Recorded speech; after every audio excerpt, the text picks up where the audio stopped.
Hey, gals and pals. Whoa, it's me in one big dark room. Yeah, I was going to say it's a little dark where you are. It's because the light's coming in on the windows. Oh, no. Okay, I'll have to fix it. I'll fix it. But anyway, we're here and we're happy.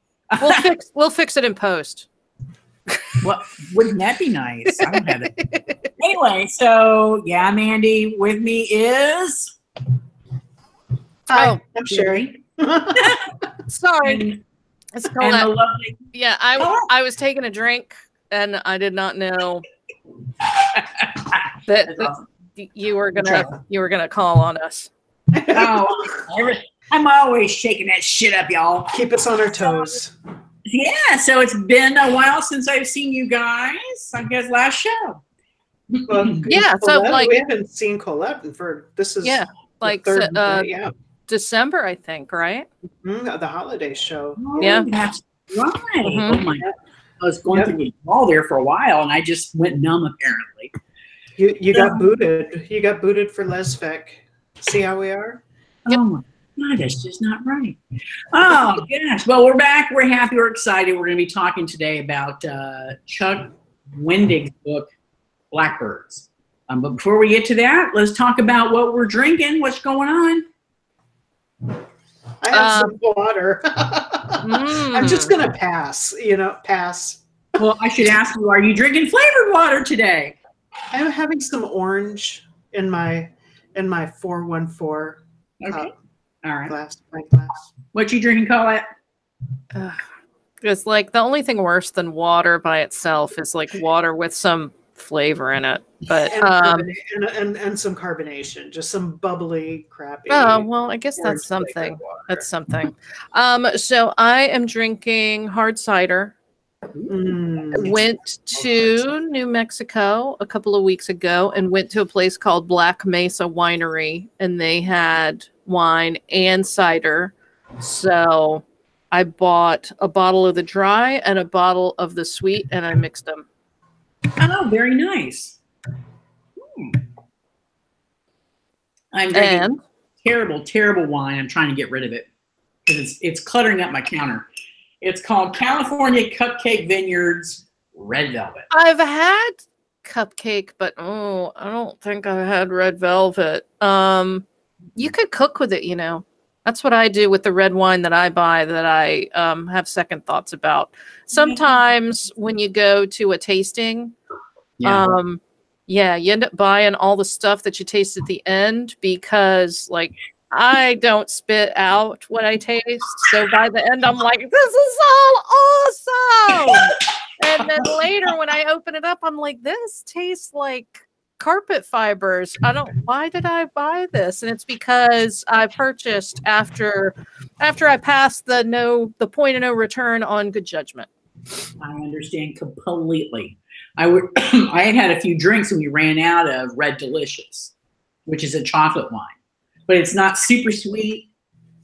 It's really good. And I thought, okay, well, I want to try and find one, and Total Wines wasn't anywhere near me. Right? And I had a house full of people. So me and my stepsister jumped in my truck and drove over to the grocery store, which has an attached liquor store. And they didn't have any such thing. So I thought, well, let me take a chance on this because it sounds like it could be a little chocolatey. Yeah. Cupcake is not known for their great wines. I'm sorry if that was already said, but my family is moving a drum kit from the basement and dropping it, so I had to mute and yell at my son to please stop doing that. Well, I will not be buying cupcake again. No. I don't care what flavor it is. Don't do it. Yeah, I can't.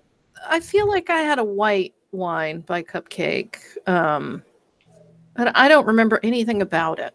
So maybe that's one of the good ones.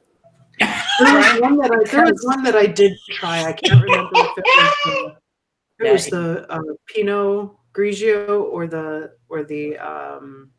Cabernet, but one of them was not awful and one of them was super bad.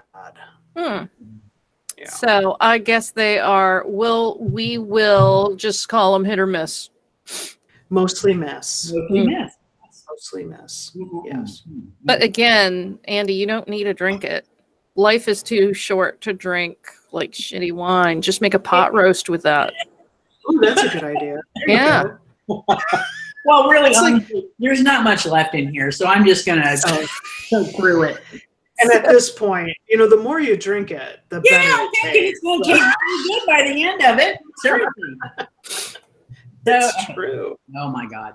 So I just finished like 15 minutes ago the reading assignment. I was listening to it on audiobook. And I'm glad that I slow started it and kind of pulled it out a little longer because it's more fresh in my head, which is a surprise. So before we get started talking about anything about it, we should, I don't know, maybe read the blurb. Either of you have the blurb. Yeah. Do you have it handy? The blurb. No, I don't have it up. I don't have a handy blurb. All right, I'll Go ahead take and care of it. blurb it up. Blurb it I'll up. try to blurb it up. I gotta find. So while we're doing that, I'll just tell you. So we've got some. Oh no, it's coming. We've got some flooding going on. How bad is it? In some parts of the state, it's really bad. We've had emergency declared and stuff like that. So that's why drum kits are getting moved up from. That is, yes, that is exactly it. I see. Right now, I just saw my family walk by carrying a top carrier, a storage thing for the top of the car, up to the garage. So, no, you gotta do what you gotta do. You don't want your stuff to get messed up. Yeah. So, TJ just walked by and went like this. Shh. So that's what we're trying to get everything up off the floor, so that. So how much? We don't have anything in the basement right now. We've got two sump pumps, one on either side of the house, and they've been working nonstop. And one of them is doing a great job. The other one, the water level keeps creeping up, and it's not too far from the top of the hole at this point. So we just want to be prepared. Nice. But the backyard is flooding from all the water being pumped up. Oh, wow. And normally we have a big spot in the backyard that floods, and we actually dug it out so it's like a little pond, and that it's really nice. But it's gone probably. We have a pretty big space in the back, and it's probably halfway back to the edge of the property. I don't know, so probably about 15 feet. 20 feet from the house back, and then another probably 10 feet in, and then in the other side of the house it's flooded almost all the way out to the street. So yeah, it's just better safe than sorry. Yeah, no lie. So okay, so I found do you want me to read the blurb? No, I got it. I got it right here. I was pulling it up while we were talking. So Colette picked this book. Did I? Yep, you sure did. You did. Yep, and then we started moving away from it because Andy and I completely forgot that you had picked this book, and then you were like, "Yeah, but wait, what about this book?" Oh, that's right. That's right. Yeah, I think the reason that I picked this is A, because I like this guy so much online, and B, Laura had read it and she liked it, so I was like, "Oh, yeah." And the cover art is exceptional. Yeah, it is. Yeah. Really cool. He is. You're absolutely right. Chuck Wendig is one of my very favorite people on Twitter. Okay, so this is the first book in the Miriam Black series.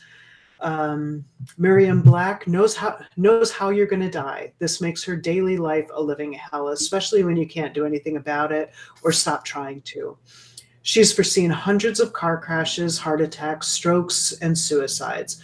She merely needs to touch you, skin-to-skin contact, and she knows how and when your final moments will occur. Miriam has given up trying to save people. That only makes their deaths happen.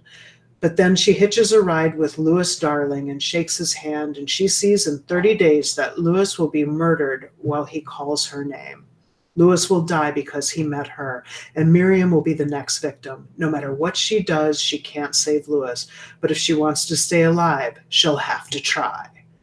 And that really pretty much sums it all up. Yep, that is a very good summary. Now, when did the book come out? Do we know? Let me see. Several years ago. Yeah. Okay. So we can do the spoilers and not feel bad. Oh, no, I'm sorry. It was first published in 2012. Oh! Yeah, I think so. I think so.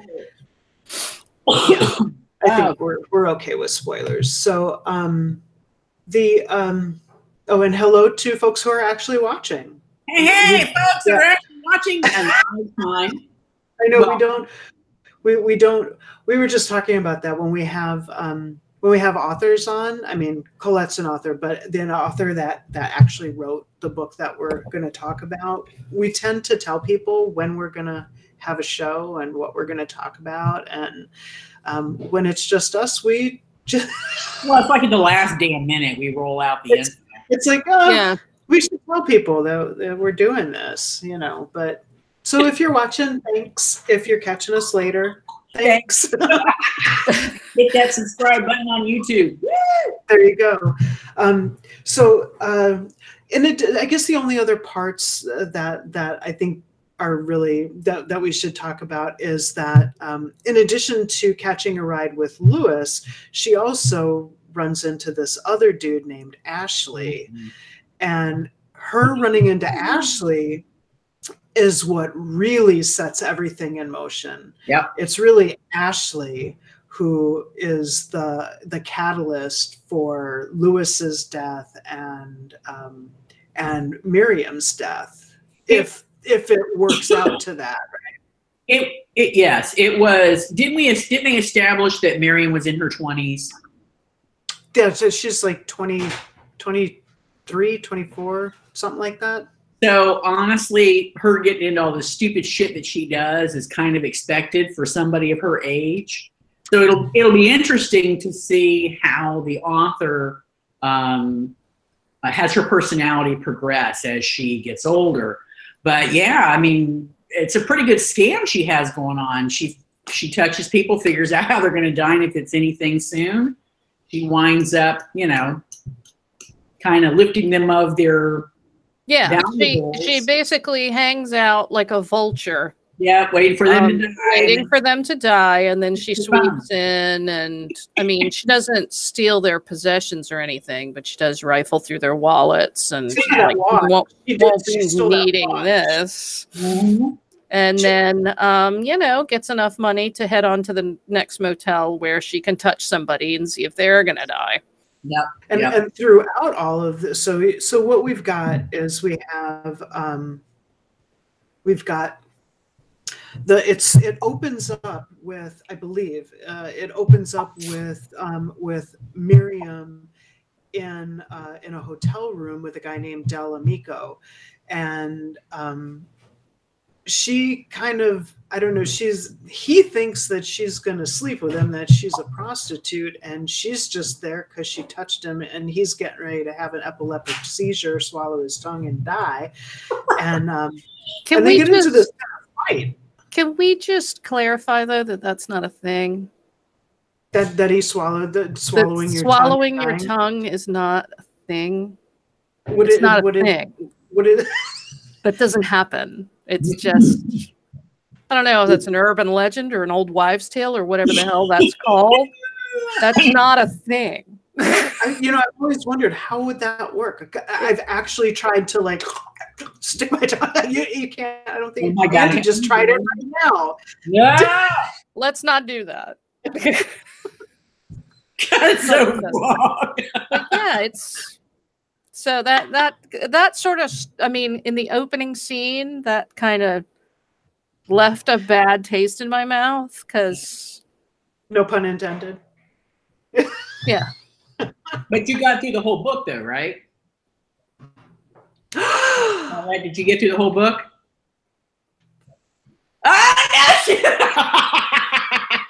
far did you get? We'll get there. We'll get there. Okay. Just keep going. All right. Okay, so okay, well, I guess this would be a good time to. So then I'll just lay this out if you don't mind, Andy, and then lay it out, sister. So Miriam ends up in a. So she hitches a ride. I forget how she leaves the hotel or the motel where she watched Dell die, snatched his cash. And then she ends up on the side of the road with a couple of dudes that are clearly going to try and rape her. Yeah, right. She ends up with the frat boys and she beats the shit out of them. A trucker pulls up. She gets in the truck with him, and she's like, "Oh my God, I just got into a truck with this huge mountain of a man who is clearly going to try to assault me." She doesn't have anything to go by that he's actually going to assault her, but he does start saying some weird things that, like little red flags are going up.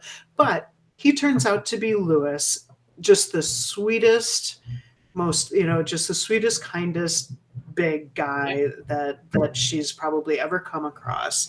And when she touches him, she sees him tied to a chair, and he's got he gets stabbed in one eye. This happens right away, so this isn't any big spoiler. He gets stabbed in one eye, and then the guy stabs him in the other eye, but pushes the knife all the way through into his brain. But before that happens, as soon as the guy pushes the knife, he sticks him in one eye, and then Lewis looks over with his good eye, I guess, and sees and says, "Miriam," and then the guy stabs him in the other eye and kills him. Right. So and this Miriam's is and it's in a White House. Right, you can tell White House, yeah. Right. So so after that, she's she is dealing with that, and she has all of these dreams, and in the where Lewis is standing there, is talking to her, and he's got black tape crossed on both eyes, and he's talking with her about what kind of a person she is, and how why don't you try and save these people, and all of these different things.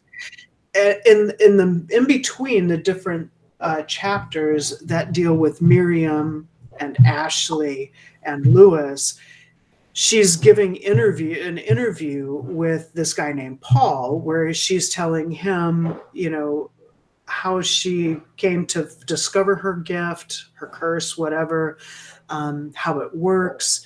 And we're also introduced, there's a lot going on in this, right? There is really a lot going on in this story. And it kind of, I don't know how far Carl got, but it does,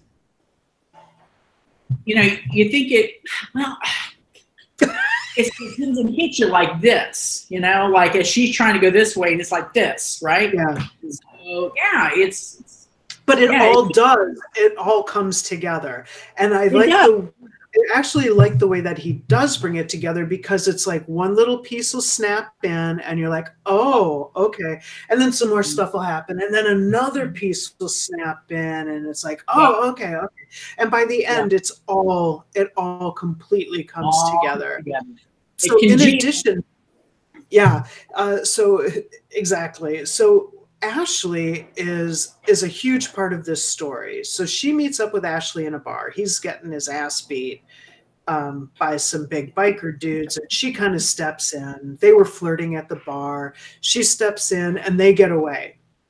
Can I just say they were going to get away anyway, because she was going to buy everybody a round of drinks, and everyone was appeased. Ashley is a moron. Ashley is very impulsive and not real smart. So what he does is it turns out that they go back to a motel and have sex, and she sees how he dies, which is as an 80-year-old dude missing a foot, she assumes from diabetes, and so we know that Ashley as far as we know anyway, it has a long life to go. So we're not really worried about what's going to happen to him. Mm-hmm. So what he does the next morning after they get done having sex, he says she catches him reading through her diary, and she gets really pissed off, and he's like, hold on, I got a deal for you. This is what's gonna happen. You're gonna find somebody who's gonna die soon, and we're gonna take everything from them. And Miriam doesn't want any part of that. And he says, I've been following you for months, and if you don't do what I'm asking you to do, I'm going to go to the cops and tell them that, you know, do you think they're going to believe you knew that these people were going to die? No, all they're going to see is a trail of death and you following right along with that trail. Mm-hmm. So I think they hang out for a while, and she tries to identify people, and lo and behold, and the thing with Lewis is he's going to die in 2 weeks. Mm-hmm. That was the kicker. So she runs into Lewis again, and they decide that's who their mark is going to be. She already knows that he's got a load of cash in his truck, mm-hmm. Because he gave her some. He just wanted her to go have a meal and take care of herself. And so that's all happening. In the meantime, there is what we think initially are FBI agents chasing down Ashley. But we kind of learn that they're not FBI agents after they murder his mother. So it turns out that Ashley has a suitcase filled with like $1 million worth of meth that he lifted off of a dealer, not really knowing who the stuff belonged to and what was going to happen. What does Marion call him? I can't even remember. It went right out of my head. Ashley? No. Wait, what's the question? What's her what? What is the guy's name who owns that meth with Ashley took? Oh, Hairless? Yeah, the hairless guy. What was his name? His name was Lindstrom, I believe. Okay. Something like that. I just finished listening to the damn book. I think it was Lindstrom. It doesn't really matter, but he's a sadistic guy. So the whole thing is like this cat and mouse chase between Miriam and Ashley trying to get away from Harriet and Frankie, who are the muscle, who are trying to get this suitcase back. Mm-hmm. They don't do a very good job, so they call in Mr. Lindstrom, or whatever the hell his name is, Hairless, and he comes in. He's like, cool, I'm going to cut some motherfuckers up. We're going to take care of this business. Yeah, and that's going to be that guy. Yes. So, so there's a lot going on with that. So I started out reading it because I listened to the first few seconds of the narration. I was like, oh, I don't like this woman. I don't care for her voice. She is not good. As soon as she said that the guy's name was Del Amico, I was like, I'm done with you immediately. And then I listened a little bit more, and like I just can't get into her. I'm sure she's a lovely narrator, but it wasn't working. She does get a little better. Yeah, I ended up finishing. I got a little more than halfway done, I think, with the ebook, and then I was like, I'm running out of time. I better pop in the headphones. So I did finish it up with her. I still didn't care for some of her intonations and stuff like that, but it was fine. Yeah, I mean, it's kind of like Colette's story earlier when we were talking is, you know, you're drinking wine by the end, you're drinking the bad wine, you think it's good. That's kind of like how she was, you know? I mean, you're like, because, yeah. But you keep listening, and then you just kind of tune out the things that you don't like about her voice or her accents or whatever. And so by the end, you're like, oh, that was pretty good. But, you know. So initially, word. Now, I don't consider myself Southern, although I do live in South Florida. I think I have more Northern anyway. But she said a word that I've never heard it said that way. And maybe it's I picked it up from the South, but I think she called it macadam. I saw that. I did that too when she said it. Call it macadam, but I don't know if that's right. I don't know what the correct pronunciation of that word is. I don't know, but I've always thought it was macadam. And when she said macadam, I was like, oh. I'm like, what the fuck? And oh, I know what she's saying. Was it a person's name? No. She was talking about the asphalt. It's another word for asphalt.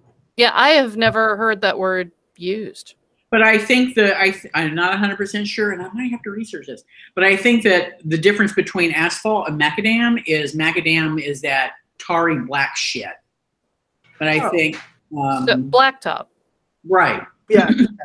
I'm not 100%, but I think that's the difference. Okay. There was so all in all, I thought the pacing was good. It kept going. For the most part, I got into Miriam's character. I enjoyed it. Frankie and Harriet, I really like their the juxtaposition between those two characters. Harriet is this short, stout woman who is like super sadistic and really gets into inflicting pain and murdering people. Yep. And her partner Frankie is, I'm gonna do what needs to be done, but I'm not gonna take any joy in this. Yeah. And when they got done talking to Ashley's mother, Harriet tells Frankie to go take care of her, and he gives her 2 in the back of the head, I assume, pop. Right. And she, I don't remember, I think she was just like having this inner monologue where she was talking about, it's not that I don't want to take care of it, it's that I want to do it too much. So she wanted to like burn the lady down in the house with all of her cats, and she just really takes a lot of pleasure in that. So that was kind of interesting to me. Yeah, I enjoyed that. Yeah. There were I did have some bullshit moments, particularly toward the end. Once Miriam and Harriet got together. So how far did you get, Colette? So for me, and I am perfectly willing to take this on as my own personal issue. This was so violent, like way over the top violent, and dark and gritty, like to the point where that's all it was. Right. So now we're back to the whole wine thing. And it's like when you've been trapped in dark, violent, and gritty for however long, any glimmer of something that's not awful and monstrous, you're like, you're just, I think I just got to the point where I was like, yeah, I can't. So, then we had some, right. So we start off with these sort of threats of non-consensual sex, right? Yeah. And then she has sex with Ashley, and while she is getting her vision of how he's going to die, she has an orgasm. And that completely like freaked me out. And then we had non-consensual sex between Miriam and Ashley. And I think I just got to the point where I was like, yeah, I can't do any more of this because this is so fucking grim. I mean, if I wanted to watch grim, I'd just turn on the news. That's true. I can see that. Yeah. So, that based also on the fact that, I would feel like I was way into this and I'd look and I'd be like, oh my God, is that all? I'd be like, I've got to be 3/4 of the way through this thing. And it'd be like, I've only listened to 2 hours. How is that possible? Yeah. Right. So yeah, at a certain point I was just like, maybe maybe I'm not meant to finish this. Maybe if Miriam touched me, she would know that I listened all the way through and then Oh, Lordy. so yeah. It definitely was. And that was something that I saw in a lot of the reviews, that it's just so incredibly violent. And it is. And it didn't get any less grim. Oh, no. Gory is a word often used to describe this story. He does mix in a lot of humor in the dialogue, right? Mm-hmm. And I enjoyed some of that, not all of it. But even like the descriptions, like descriptions don't need to be like everything was piss yellow or yeah, or shit brown or smegma white. Like can't something just be yellow? Yeah. I mean, why?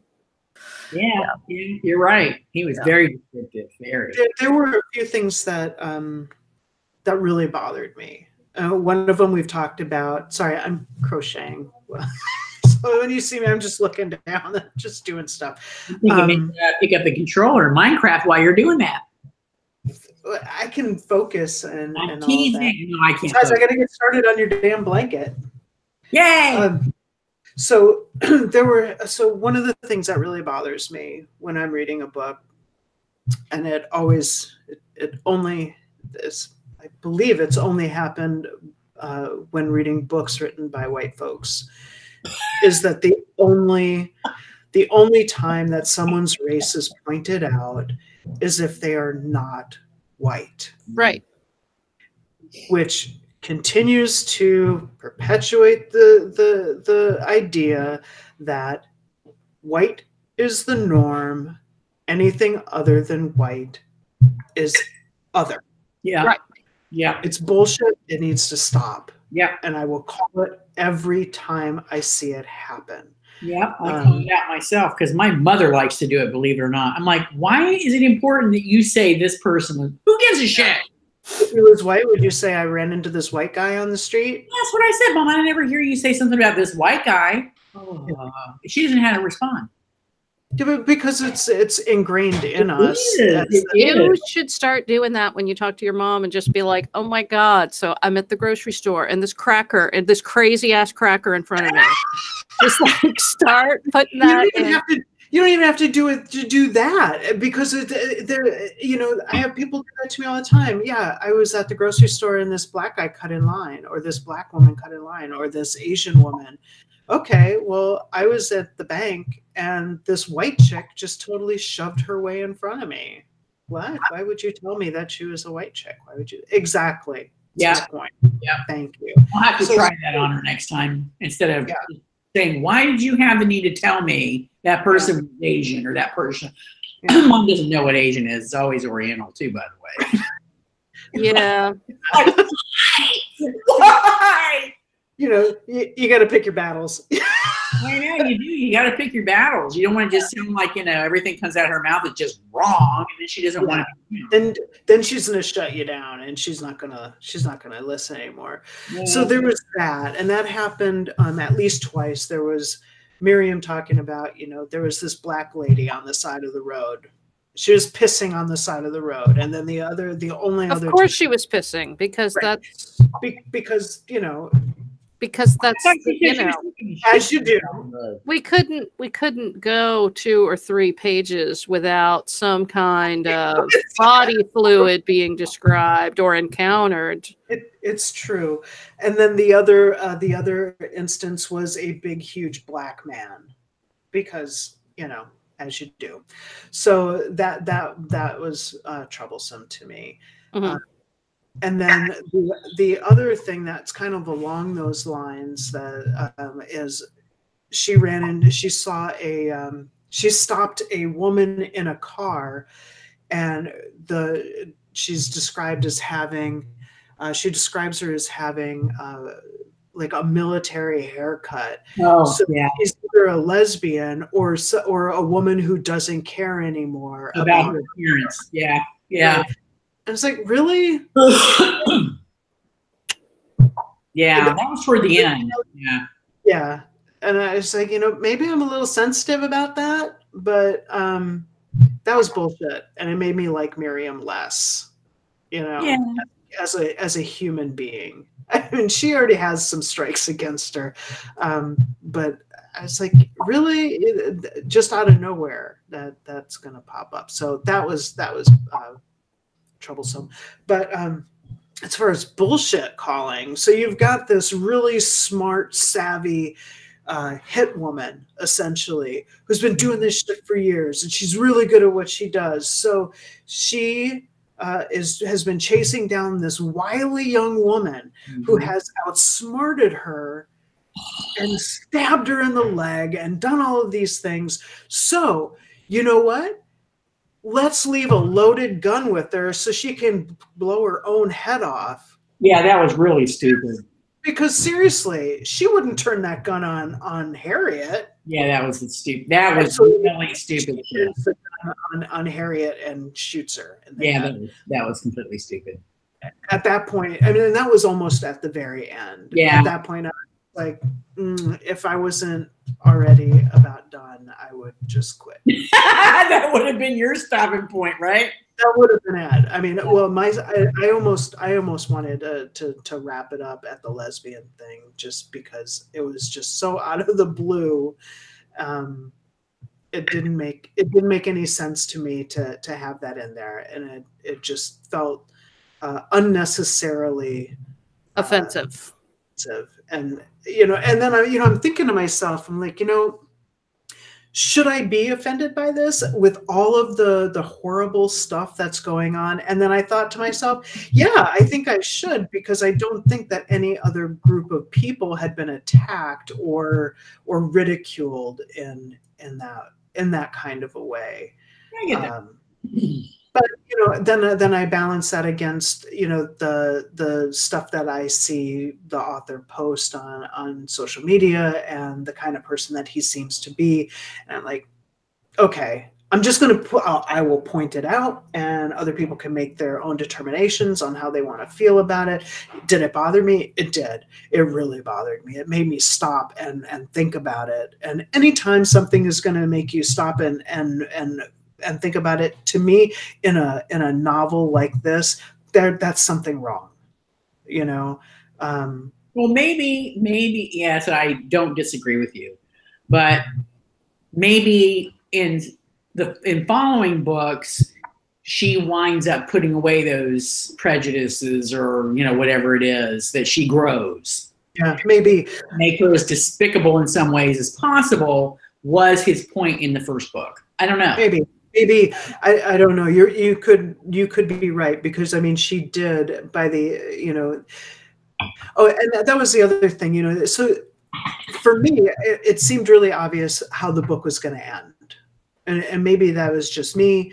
Maybe not the journey that she went on, but it seemed pretty clear to me that she would have to save Lewis. Even though he gave the example of how she failed before when she tried to save that kid from getting hit by a car. Exactly. Yeah. It just seemed that I don't see how it could have ended any other way, really. So I went into it with the assumption that at whatever happened, Lewis would be saved. Yeah. And because in order to save herself, she would have to save him. And there's other books in this series, so exactly. Yeah. I think he borrowed the premise of her ability from other authors, which is fine. Nothing is new under the sun anyway. But if you think about if somebody really had that gift, and I use that term loosely, holy shit, man! Why wouldn't you just walk through life with gloves on? Jesus. Well, and I mean, said that she did. Period, she did. Yeah.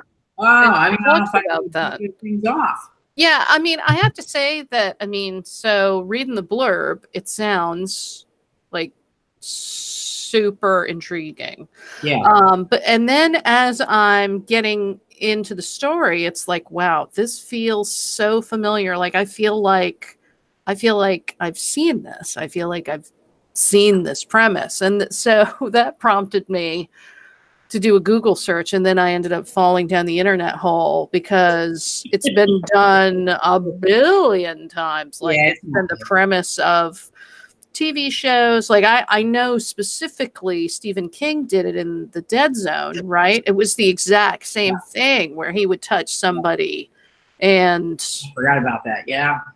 And so it was a novel which spawned a film with Christopher Walken, which spawned a TV series with Anthony Michael Hall of all people. But he was looking by then, so I mean, he wasn't that gawky kid. He never looked good. What are you talking about? I didn't say he looked good. I said he looked creepy. Oh yeah, he definitely looked creepy. He's very intense. That's true. Very intense. As you would be if you had to witness the death of everyone that you ever touched. Absolutely. Yeah, it's true. But did you cross the X-Men too in your forays down the rabbit hole? No, honestly, I was looking for like, what is the thing that I saw that I feel like this is exactly like, and I never did. I was never able to identify the exact thing. Like, was it an episode of a TV show? Was it a movie that I saw? Was it some other book? Like, yes. I was never able to identify it. Oh, that's gotta be irritating. Well, nah. I mean, well, you tried though. I'll give you credit. What in the world are you doing over there? Are you trying it on? It's a blanket. I had to turn it over. I finished the row. I'm so close to being done with this. So, yeah.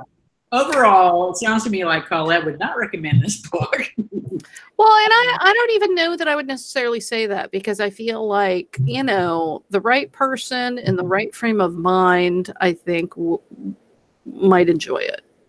Right? I feel like, you know, when I was reading it, I'm thinking to myself, this doesn't seem like a book that Colette would like, because, you know, I think we started out years ago, you know, and we were doing all this gory stuff, and you know, you're always game for it. And then when we actually talk about it, Andy and I are like, stab, stab, stab, yay! And you're like, that shit was just so disturbing. It's like, you know, you're very sensitive when it comes, and this isn't a bad thing, but you're very sensitive when it comes to violence against women, discrimination against women, you know, misogyny, stuff like that, gory scenes, you know, extreme violence. But in almost every book we read is that. Well, and I have nothing against a book where a scene like that happens and it's a catalyst for other stuff, but the whole book. yes, and ultimately that proved to be my downfall in this particular instance. And then also, I mean, there were just not a lot of women in this book in general. There was like Harriet. For some reason, most of the people that she encounters just happen to be men. Yeah, all the people that she talks about who are dying, they're dudes. All dudes. Right. All and somewhat rapey. Like lots of the dudes that she encounters want to rape her. And that seemed like a super unfortunate coincidence, or just Wendig's general impression of society is and that's what I was wondering too, because this was definitely not a book that a woman would write. No. I don't think. I wouldn't think so, no. And you know, and it's not that we don't read books that men write with great female characters, because we do, but this was definitely that kind of brings the question of, I mean, how do you feel that he writes the voice of a female protagonist? She didn't feel female to me. I didn't get a feminine vibe from her in any way, shape, or form. Her reactions to sex and people in general felt very masculine. Yeah, even Miriam and Harriet had no right. at all. There was I didn't. So it was like every character just felt like a man. Yeah. Yeah. Yeah. Very male Centric. sensibilities. And Yeah. Absolutely. I totally agree with that. The psychic, all of everybody. There was not a single character that felt like a female personality or traits at all, personality traits. Mm-hmm. Yeah, absolutely. Some guys can do it, some guys can't. The premise, great. The pacing I thought was really good. Like I said, there were some definite things that were troublesome to me. Andy, did anything really bother you about it? I got to tell you, I came close to bagging that story for one of the first few sentences of the book, when the roach boogied under the bed. When I heard that phrase, I was like, the fuck? But I mean, the objections you raised and the things that bothered you, certainly I agree. No doubt about it. But just like films, I'm pretty able to suspend disbelief, so I just keep plugging away unless it's completely egregious, like Gone Girl, and I just can't finish it. Whatever. But yeah, you didn't finish the damn book. You don't get to say. That's what I said. That. No, I totally get it with Gone Girl, because every person in that story was just a piece of shit. Yeah, it was bad. At least this book had Lewis. That is very true. And Miriam wasn't. I mean, I didn't hate her. I didn't dislike her. No, I think she was doing the best she could with what she had, and I didn't feel bad for her taking the people's stuff or any of that. They're not going to use it again, and she's like she said, I got to live. I didn't really get why she was moving around from place to place. Did you? No. Now she just became a vagabond. It's easy to keep on the move, So you got to have responsibility. Well, and it's probably just it's just the precipitant of having a life where you meet strangers and wait for them to die. Yeah. So that you can loot their corpse. It's not like you're going to hang around in town. Excuse me, I'd like to loot the bodies. I'd like to loot the corpses, please. That'd be great. Yeah. There were some scenes that I was like, oh, that was kind of cool. Like I don't like the Paul scene when Paul dies. I didn't see that coming. So the guy that's interviewing her, who's a terrible, terrible interviewer. And she points that out several times, which I thought was kind of fun. He gets up, he leaves, he has an appointment. I think he's like going to see his mom, or he's talking to his mom on the phone, and he ends up getting hit by a car or run over or something. I forget exactly what it was. And she's watching this happen out the window. He leaves the building that the interview's being done. And I knew that something was going to happen because she pointedly talked about his calculator watch. Oh, yes. Calculator watch that she had on her wrist. So, I knew that something was going to happen to him where she was going to get that watch. Yep. I didn't expect it to happen. So she watches him get hit by a car outside, and then she sprints out into the street and rifles through his belongings. Yeah, I believe that. Is that what we're? I believe that is. Yes. Yeah, I think so. Mm-hmm. Yeah. That just bump her up a little bit more for you. Okay. So, I don't have any desire to read any more of the series. No, I'm going to guess that Colette's going to go ahead and just stop. Yeah, I already have. Yeah. You've had your fill. That's good. Yeah. So let me ask you this: Would you read something else by him? Sure. Yeah, I think I would too. I did enjoy. I enjoyed his humor. I thought that his writing was actually really good. his sentence structure, his vocabulary, the language that he uses, and his pacing.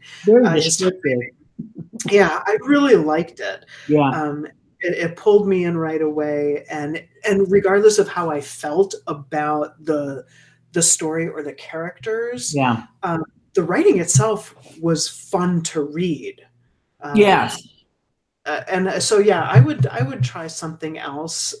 We'll see. Maybe we can find some lighthearted. Why not? Lighthearted rom. Give that a shot. I think if I was going to read something else by him, I would look for something that he has written more recently, because maybe the stuff that we are taking issue with is because this was a book that he wrote a decade ago. Yeah. Point. And maybe he would make different choices now. Maybe, and I'd be interested to find that out. So maybe we pick one and just read it for the hell of it and talk about that, because I would be interested. I did enjoy a lot of about his writing. I'd like to see him write a book with a male protagonist, though. Because it would just feel a little bit more authentic. Yes. Yeah. I mean, and Miriam is definitely meant to be a certain type of protagonist, right? The sort of damaged, hard drinking, drifter woman, the sort of did you guys watch Jessica Jones? A little bit. No. We watched I think the first episode or two. So she feels a lot. To me, she feels like a more successful version of what Wendig was trying to make Miriam. I see. Right. Just somebody who's been super damaged and has difficulty dealing with reality and drinks way more than she should, but has that really caustic kind of flippant dialogue style, and even like a Winona Earp kind of a character. I haven't seen any of those, but I've heard that they're very good and I should try them. Yeah, that's what I've heard. Do you recommend them? Okay. Yeah. All right. Yay, then. Watching homework. All right. So we are next month is April 20th, I believe. Yes. 420. Yep. We're back we're back with Bev Prescott, and we're going to be talking about her climate fiction thriller called 2 Degrees. I've read it already. I enjoyed it. I definitely think it was her best book. Don't give it away. But it has nothing to do with the Doobies, or no. I feel like you guys really missed an opportunity. I know. It doesn't mean we can't make it about that. We'll see what we can do. So it's really good. Definitely her best book as far as I'm concerned.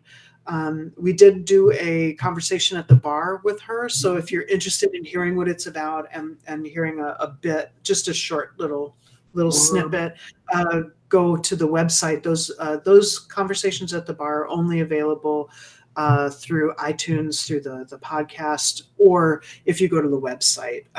So definitely come back and join us for that. Bev is a fascinating person to talk about. She's an environmental lawyer for her day job. Yep. As she would say, wicked smart. She's wicked smart. That's for sure. She's wicked smart. And one of the most genuinely sweet, wonderful people that I've ever met in my life. Yeah, I agree with that. And she's really just fascinating to talk to because she's so smart and she's done so much research about climate change, and it's a great book. I really liked it. So okay, well, let's not give it away because we still have to do a show. Okay. I know. I'm just saying.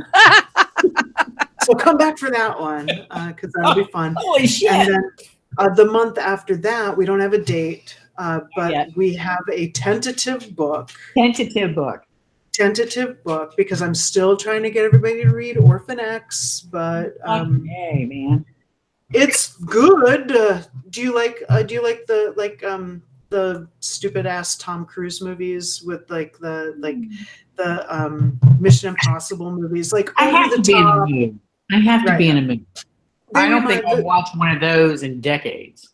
Well, think of a good one. It's so Orphan X is about this guy who he's like this over-the-top trained assassin kind of guy who has devoted his life to helping people who can't get out of a situation like sex trafficking or just these really intense situations, and he has all of these great gadgets and he's just a badass, but he's got a heart of gold. So we got badassery going on versus a trial in the 19th century, huh?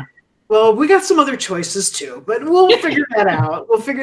Maybe something that's not, too rapey. We'll cut Colette some slack. That would be awesome if we right? If we could just lighten up a little bit on the rape. Okay. Yes, I agree. We'll see what we can do. All right. So I guess that's it. So as far as recommending Blackbirds, I would with a caveat. But I think the writing style and the fast pacing of the story and hopefully the growth of the character over time will really offset some of the parts of the beginning of the story or the first book. But yeah, I would definitely caveat it before I. But I mean, who does that? Who puts the first book of what's going to be a series out and is like, yep, you're probably going to hate these people, but hang with me for 6 or 7 books.